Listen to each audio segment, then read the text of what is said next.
নমস্কার বন্ধুরা, কেমন আছেন সবাই? গঙ্গাসাগরের বনেদি রান্না ও পরিবেশ ইউটিউব চ্যানেলে সবাইকে আমি একটা নতুন ভিডিও দেখার জন্য আমন্ত্রণ জানালাম। শীত পড়েছে বন্ধুরা, সবাই সাবধানে থাকবেন, ভালো থাকার চেষ্টা করবেন। এই দেখুন কিছুটা পরিমাণ আমি কাঁচকলা নিয়েছি। এটা আমার বাগানেরই কাঁচকলা, তুলে এনেছি। একটু শুকনো ভাব হয়ে গেছে, কালকে তুলেছিলাম। তো কাঁচকলার পুষ্টিগুণের কথা তো আপনারা সকলেই জানেন। প্রচুর পরিমাণে আয়রন রয়েছে, আরও অনেক কিছু রয়েছে যেটা আমরা জানি না। তো কাঁচকলাটা তো আমরা রান্না করে খাই, সবাই রান্না করে খান, কিন্তু একটা কথা হচ্ছে কি, খোসাটা আমরা সবাই ফেলে দিই। সেটা হয় ডাস্টবিনে ফেলা যায়, কিংবা কারোর বাড়িতে গরু থাকলে সমস্ত সবজির খোসার সাথে কাঁচকলার খোসাটাও গরুকে খাইয়ে দেওয়া হয়। কিন্তু বন্ধুরা, না জেনেই এতদিন ফেলে দিয়েছেন, কিন্তু জানার পরে আর ফেলবেন না। কাঁচকলার খোসাটা একটা ভালো রেসিপি করে খাওয়া যায়। বাড়িতে তো সবার রসুন থাকে, পেঁয়াজ থাকে, শুকনো লঙ্কা থাকে, জিরে গুঁড়ো, ধনে গুঁড়ো থাকে। এটা বেশি কোনো উপকরণও লাগে না। বাড়িতে থাকা উপকরণ দিয়ে অতি সহজে এই রেসিপিটা বানিয়ে নেওয়া যায়। খেতে গরম ভাতের সাথে খেতে কিন্তু দারুণ লাগে বন্ধুরা। তো এখন কাঁচকলাটা আমি কেটে নেব। অনেকগুলো কাঁচকলা নিয়ে বসে গেছি। এই দেখুন, দু সাইডটা কেটে দিয়েছি, আর একটা বাটিতে করে কিছুটা পরিমাণ আমি জলও নিয়ে নিয়েছি। কাঁচকলাটা এমনভাবে কাটতে হবে বন্ধুরা, এই দেখুন দু পিস করে নিয়েছি। দু পিস না করে গোটা গোটাও তোলা যায়। একটু কলা রেখে, একটু কলা রাখতে হবে। ভেতরের কলাটা একটু রাখলে ভালো হয়। একেবারে খোসাটা না তুলে দিয়ে অল্প একটু কলা রেখে যদি কেটে নেওয়া যায়, তাহলে ভর্তাটা খেতে বেশ ভালো লাগে। তো এইভাবে আমি একটু কলা রেখে, হালকা হালকা কলা রেখে এইভাবে খোসাগুলো তুলে নেব। আমি এইভাবে তুলে নিচ্ছি, কিন্তু আপনারা চাইলে কলাটা সিদ্ধ করেও তার উপরের খোসাটা তুলে নিতে পারেন, তাতেও হবে, তাতেও কোনো অসুবিধা হবে না। এইভাবে একটু খোসা রেখে একবার এইভাবে করে খান। কাঁচকলার খোসাটা ফেলে দেবেন না, এইভাবে ভর্তা বানিয়ে খান, খেতে কিন্তু দারুণ লাগে। এই দেখুন বন্ধুরা, কলার খোসাটা আমি এইভাবে তুলে নিয়েছি। এতটা পরিমাণ নিয়েছি। আগে কলার খোসা তুলেছিলাম, কলা রান্না করেছিলাম, কিছুটা পরিমাণ ছিল, আর এক্ষুনি 5-6টা কলা আমি খোসাটা তুলে নিলাম। তো এইভাবে গোটা গোটাও তুলতে পারেন, কেটেও তুলতে পারেন, কিংবা সেদ্ধ করেও খোসাটা ছাড়িয়ে নিতে পারেন। আপনাদের যেটা সুবিধা হবে সেইভাবেই করবেন। আর এই ভর্তাটা করার জন্য দুটো পেঁয়াজ আমি ছোট ছোট করে কেটে নিয়েছি, কয়েক কোয়া রসুন নিয়েছি, আর 4-5টা শুকনো লঙ্কা নিয়েছি। আর বাকি মশলাগুলো ভর্তা বানাতে বানাতে আপনাদের দেখিয়ে দেবো। চলুন তাহলে শুরু করি। ওভেনে একটা কড়াই বসিয়েছি, গ্যাসটাও অন করেছি। অল্প আমি সরষা তেল দিয়ে দিচ্ছি লঙ্কাটা ভেজে নেওয়ার জন্য। 1 চা চামচ মতো সরষা তেল দিলাম।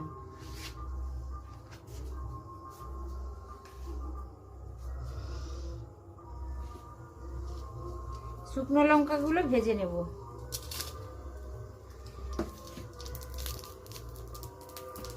শুকনো লঙ্কা ভাজার সময় বন্ধুরা সবসময় আপনারা অল্প একটু লবণ দেবেন। লবণ দিয়ে যদি শুকনো লঙ্কা ভেজে নেওয়া যায়, তাহলে অনেক সময় মুচমুচে থাকে লঙ্কাগুলো, খেতে বেশ ভালো লাগে। ওই জন্য শুকনো লঙ্কা ভাজার সময় সব সময় হালকা একটু লবণ ছড়িয়ে দেবেন।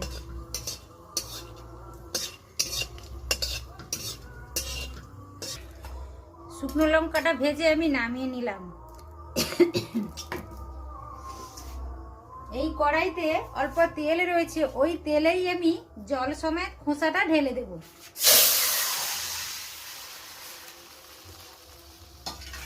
একটু তেল আছে, ওই তেলেই দিলাম। তার কারণ হচ্ছে কি, কলার খোসাটা আমি একটু হালকা করে ভাপিয়ে নেব। ভাপাতে গেলে একটা কালো হয়ে যায় বা চিটচিটে হয়ে যায়। ওই জন্য তেলটা থাকলে তাহলে কড়াইয়ের গায়ে কোনো কালো বসবে না। এই জন্য তেলটা থাকলে ভালো হয়।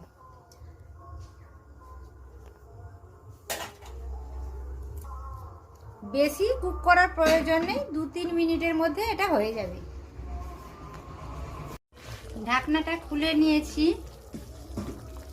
কলার খোসাটা ভালোভাবে সিদ্ধও হয়ে গেছে। একটা তুলেও আমি আপনাদের দেখিয়ে দিচ্ছি। এই দেখুন কত সুন্দর সিদ্ধ হয়ে গেছে, গরম লাগছে হাতে। এবার আমি একটা ফুটো থালা নিয়েছি, ফুটো থালাতে ঢেলে দেবো গ্যাসটা অফ করে।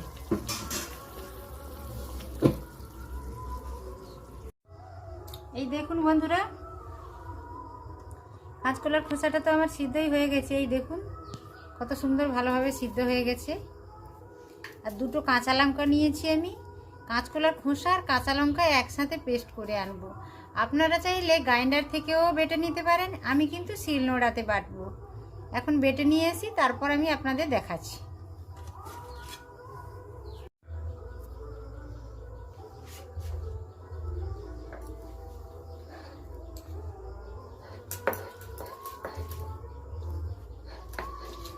মিক্সি মেশিন থেকেও বেটে নিলে হয় আর শিলনোড়া থেকেও বেটে নিলে হয়, কোনো অসুবিধা নেই। আপনাদের যেটা সুবিধে মনে হবে সেইভাবেই করবেন।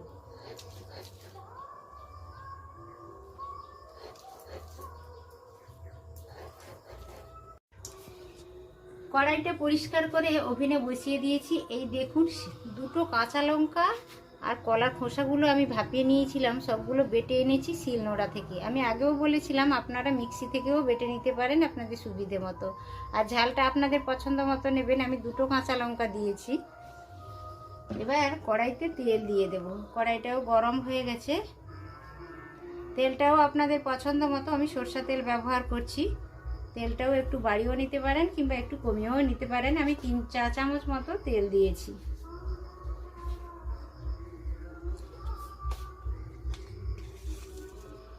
কাঁচকলার, এখানে একটা কথা বলে রাখি, কাঁচকলার খোসার যে ভর্তাটা আপনারা বানাবেন কিংবা আমি বানাবো, সবসময় কালো জিরেটা ফোড়ন দিলে তাহলে দারুণ সুন্দর একটা স্মেল চলে আসে। কালো জিরেটা একটু বেশি পরিমাণ দিলে দারুণ সুন্দর লাগে। 1 চামচের একটু বেশি, ছোট চামচ 1 চামচের একটু বেশি আমি কালো জিরেটা নিয়েছি।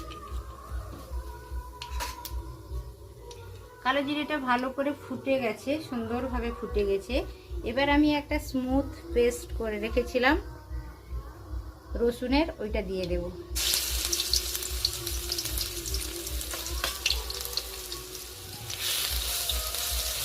গ্যাসের ফ্লেমটা কমানোই রয়েছে। এরপর পেঁয়াজটা দিয়ে দেব। আলাদা করে কোনো কিছু আর নিতে হবে না, বাড়িতে যেগুলো থাকে ওইগুলোতেই এই ভর্তাটা বানানো যায়। খেতে কিন্তু দারুণ লাগে। গরম ভাতের সাথে এই ভর্তা থাকলে অনেকটাই ভাত খাওয়া হয়ে যায়। এবার পেঁয়াজটা বেশ নরম করে একটু ভেজে নিতে হবে।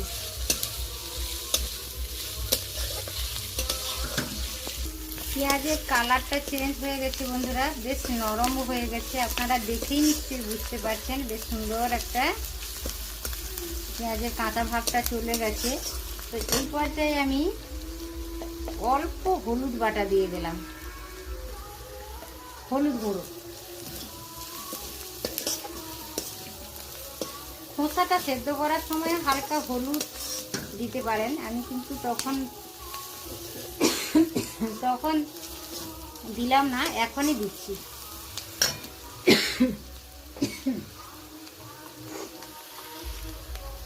খোসা ভাপানোর সময় আমি কিন্তু লবণ ব্যবহার করিনি, এখন পুরো লবণটা দিয়ে দিলাম। স্বাদ মতো লবণটা সবাই দিয়ে দেবেন।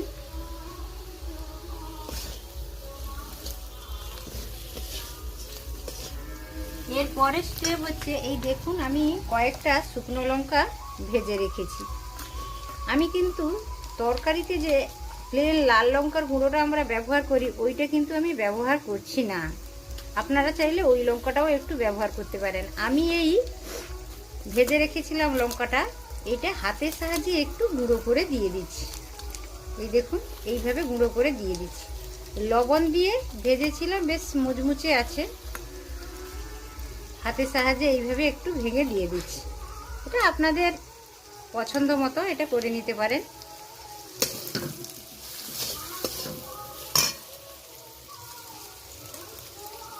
ভাজা লঙ্কার ফ্লেভারটা দারুণ আসে, ওই জন্য আমি এইভাবে দিলাম। কোনো ভর্তাতে ভাজা লঙ্কার ফ্লেভারটা দারুণ সুন্দর আছে।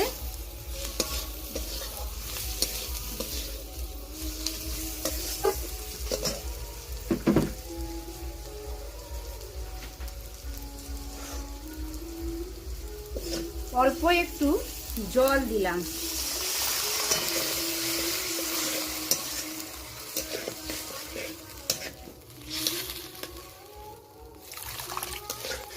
বেশি নয়, আধা কাপ মতো।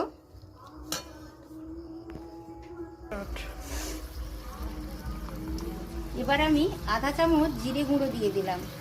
আপনারা কতটা পরিমাণ খোসা নিয়েছেন সেই অনুসারে জিরে গুঁড়োটা ধনে গুঁড়োটা ব্যবহার করবেন। ভর্তাটা কতটা পরিমাণ করছেন সেই অনুসারে।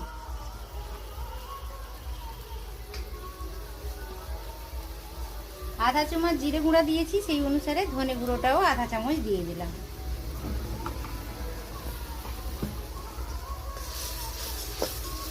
সমস্ত মশলার একটা সুন্দর গন্ধ চলে আসছে। অল্প জলও রয়েছে, মশলাটা একটু কষিয়ে যাক, তারপর আমি বাটাটা দিয়ে দেব, কলার খোসার বাটাটা দিয়ে দেব। এই দেখুন, এবার আমি এই বাটাটাকে আস্তে আস্তে করে মিশিয়ে দেব।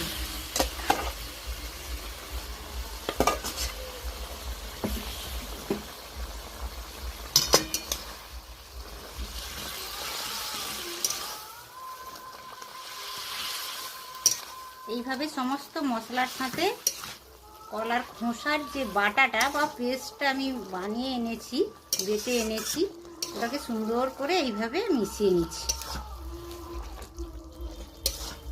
ভিডিওটা যদি ভালো লাগে বন্ধুরা, শুরু থেকে শেষ পর্যন্ত দেখবেন, ভালো লাগবে আশা করি। আর ভালো লাগলে একটি লাইক দিয়ে দেবেন, পরিচিতদের মধ্যে শেয়ার করে দেবেন, ছোট্ট ইউটিউবারের চ্যানেলটি সাবস্ক্রাইব করে রেখে দেবেন। পাশে থাকবেন বন্ধুরা, সাপোর্ট করবেন। অত্যন্ত সোজা পদ্ধতিতে আমি আপনাদের সাথে বোঝার সুবিধার জন্য শেয়ার করলাম। খুব কম সময়ের মধ্যেও হয়ে যায় আর বাড়িতে থাকা উপকরণে হয়ে যায়।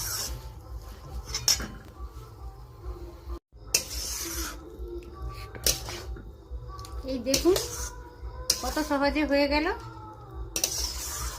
এবার আরেকটা উপকরণ বাকি আছে, যেটা দিলে খেতে অত্যন্ত সুস্বাদু হয়, সুঘ্রাণও চলে আসে, খুব টেস্টফুল হয়। সেই মশলাটা আমি দিয়ে দেব। আপনাদের কাছে যদি কারুর কাছে না থাকে ওটা না দিলেও হবে, কিন্তু আমি যেহেতু ভিডিও করছি তাই আমি ব্যবহার করলাম।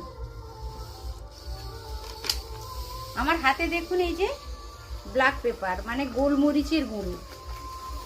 তো এই কলার খোসা ভর্তা যে আমি বানালাম, এতে যদি একটু গোলমরিচের গুঁড়ো দেওয়া যায় বন্ধুরা, খেতে কিন্তু অসাধারণ লাগে, দারুণ লাগে। এইভাবে উপর থেকে একটু ছড়িয়ে দেব, খুব একটা বেশি দেওয়ারও প্রয়োজন নেই, মোটামুটি পরিমাণ অনুসারে আপনারা দেবেন।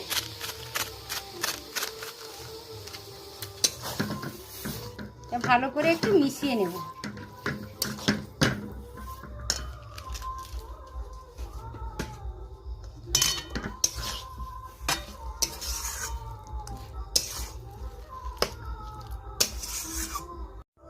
দেখুন বন্ধুরা, ভর্তাটা একেবারে রেডি হয়ে গেছে। কলা খোসার ভর্তাটা দেখতে কতটা সুন্দর লাগছে দেখুন। এবার আমি এটা একটা বাটিতে সার্ভও করে দিচ্ছি। গরম ভাতের সাথে কিন্তু বন্ধুরা এইটা অসাধারণ লাগে। আপনারা এইভাবে ট্রাই করে দেখুন, আর কেমন লাগলো অবশ্য আমাকে কমেন্টের মাধ্যমে রিপ্লাই করবেন। কলা খোসার ভর্তাটা আমার একেবারে রেডি হয়ে গেছে। এই দেখুন, আমি দুটো শুকনো লঙ্কা ভেজে রেখেছিলাম দিয়ে দিলাম। আর যে কোনো ভর্তাতে উপর থেকে যদি এইভাবে একটু তেল ছড়িয়ে দেওয়া যায়, দারুণ লাগে, টেস্ট ভীষণ ভালো আসে। তো আপনারাও এইভাবে ট্রাই করে দেখবেন বন্ধুরা, আর কেমন হয়েছে আমাকে অবশ্য জানাতে ভুলবেন না।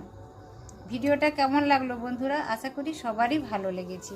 আর ভিডিওটা যদি ভালো লেগে থাকে অবশ্যই একটি লাইক দেবেন, পরিচিতদের মধ্যে ছড়িয়ে দেবেন, যত দূর পারা যায় তত দূরই ছড়ানোর চেষ্টা করবেন। আর ছোট্ট ইউটিউবারের চ্যানেলটি অবশ্য সাবস্ক্রাইব করে রেখে দেবেন, বরাবরের জন্য আমাকে সাপোর্ট করবেন, আমার পাশে থাকবেন, না হলে বন্ধুরা আমি এগোতেই পারবো না। আর পাশে থাকা বেল আইকনটি অবশ্য প্রেস করে রাখবেন, আমার ভিডিও আপলোডের সাথে সাথে আপনাদের কাছে সবার আগে পৌঁছে যাবে। তাহলে আজ আসি, আবার অন্য রান্নার সাথে দেখা হয়ে যাবে। সবাই সুস্থ থাকবেন, ভালো থাকবেন, সাবধানে থাকবেন। আজকের মতো টাটা, নমস্কার।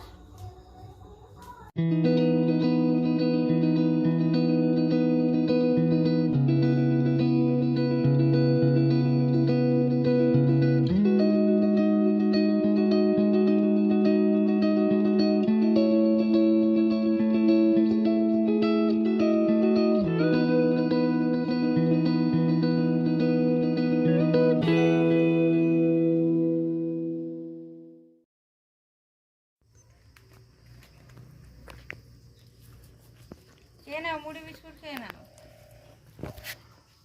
খেয়ে নিয়ে চুপ করে ঘুমাও। সবসময় দুষ্টামি করা, লাফাঝাপা করা।